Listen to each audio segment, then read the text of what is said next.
मुंबई एक ऐसा शहर है जिसमें आप कितना भी अमीर हो जाइएगा ना तो आपको कोई ज्यादा वैल्यू नहीं देता है, मतलब भौकाल नहीं हो पाता। आप सड़क पे चले, मर्सिडीज से चलेंगे कोई दिक्कत नहीं। हमारे यहाँ कौन बोलेरो गांव में लेके घुसेगा? अरे बाप रे, बोलेरो है यार। मुंबई में अगर देखेंगे तो अगर जब जहाज लैंड करने वाली होती है, एक से एक बिल्डिंग दिखेगी, एक से अरबों खरबों की बिल्डिंग, उसके बगल में झोपड़पट्टी।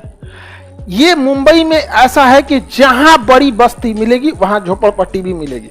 दुनिया की सबसे बड़ी स्लम बस्ती धारावी मुंबई में करोड़ों का बिजनेस होता है धारावी में, करोड़ों का। जितनी फैक्ट्रीज है, जैसे कोई कंपनी, जो कोई बढ़िया कंपनी है शर्ट बनाती है तो बटन कहीं ना कहीं लगवाइए, धारावी में दे दी, भैया तुम इसका बटन लगा के दे देना। उसमें छोटे छोटे बिजनेस है जो सप्लाई चेन में बहुत हेल्प करते हैं, तो काफी बिजनेस है वहां। तो मुंबई डेवलप भी है, समुंदर से घिरा हुआ है मुंबई। अब मुंबई की ओर उधर से नहीं, पहले इधर से स्टार्ट करते हैं। यहां देखिएगा नागपुर।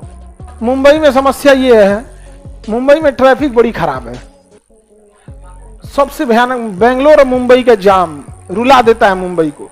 दिक्कत यह है कि मुंबई की एक साइड में समुंदर है, उसमें कुछ नहीं कर सकते हैं, अब पिछवा पहाड़ है, तो एक ओर से पहाड़ दाब दिया है, एक ओर से समुंदर, और उसी में डेवलप होना है। इसलिए जितनी बड़ी बड़ी बिल्डिंगें देखेंगे मुंबई में, क्योंकि एक्सपेंशन का ज्यादा जगह नहीं है।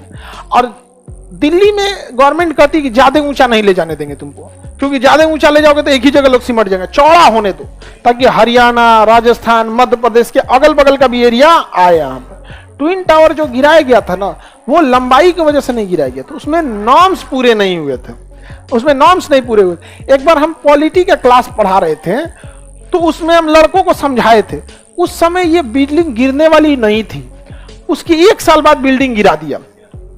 उस चीजों को, भाई केस चल रहा था लंबा यहाँ पर, उस समय हम उस बिल्डिंग को बोल दिए थे दिल्ली में है, एक्चुअली वो नोएडा में है, तो बहुत दूरी नहीं है, वहां से 10 किलोमीटर दिल्ली है, तो अमूमन किसी को दिल्ली।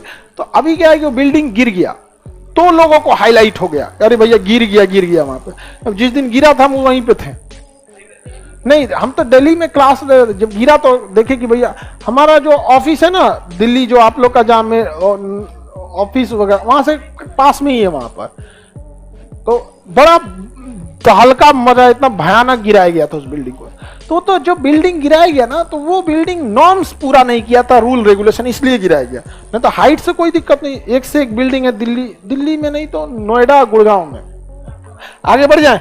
अब देखिए नागपुर भी अलग डेवलप, मुंबई भी अलग डेवलप। इन दोनों शहरों के बीच में आने में लगभग 18 घंटे लगते थे। इन दोनों के बीच बनाया गया एक्सप्रेसवे। क्या बनाया गया? एक्सप्रेसवे। महाराष्ट्र समृद्धि महामार्ग, महाराष्ट्र समृद्धि महामार्ग आज इस दूरी को कम करके आप 8 से 9 घंटे में कवर कर लेते हैं। 120 किलोमीटर ये स्पीड में चलिएगा, 120 के स्पीड में ना तो पुलिस चालान नहीं काटेगी, 120 तक चल सकते हैं। और हमारे यहाँ गाड़ियों पे लिखा रहता है 40। समझ में गया? स्पीड कितना है? 40। और वहां पे कितना है? 120। समझ में गया? तो महाराष्ट्र कितना गुना भाग रहा है? 3 गुना।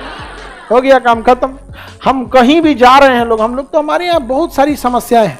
और एक्सप्रेसवे से फायदा ये होता है, हाईवे पुराना हो गया, एक्सप्रेसवे में अगर आए पे एक बार घुस गए तो आप बाहर नहीं निकल पाएंगे कम से कम 30-40 किलोमीटर तक। यानी एक जिला में एक के कोई एंट्री पॉइंट देता है उसमें। और हाईवे पे तो कौन बकरी लेके चल आता है, चल चल चल चल, कपड़ा सुखा देता है, बोरा वगैरह सुखा देगा।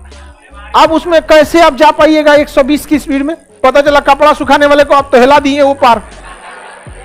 उसमें सड़क में कहीं कट नहीं दिया होता है और कटीले तार से दीवार उठा दिया जाता है कि जानवर भी ना है, कुत्ता, कभी गाय, हालांकि कभी कभी गाय भैंस कूद के चल आते हैं, तो मर जाता। एक्सप्रेसवे में जो गया कुत्ता, सियार, गाय भैंस तो मर जाते हैं एक्सीडेंट होकर।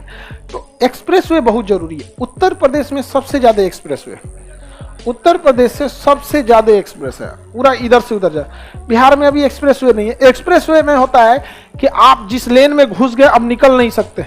गलती से अगर आपको मुड़ना था और नहीं मुड़े ना, हो गया 30-40 किलोमीटर काम हो गया, अब आप चलते रहिए। तो वहां 30-40 किलोमीटर पता भी नहीं चलता है।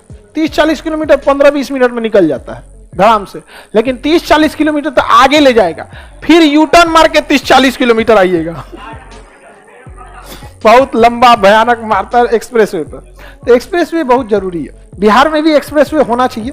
हालांकि औरंगाबाद से जयनगर के बीच में एक्सप्रेसवे बनना प्रस्तावित है। अब ये कितने सालों में बनेगा, 2030-35 तक तो बन ही जाएगा। हाँ बन जाना जी, 35 तक तो बन ही जाएगा।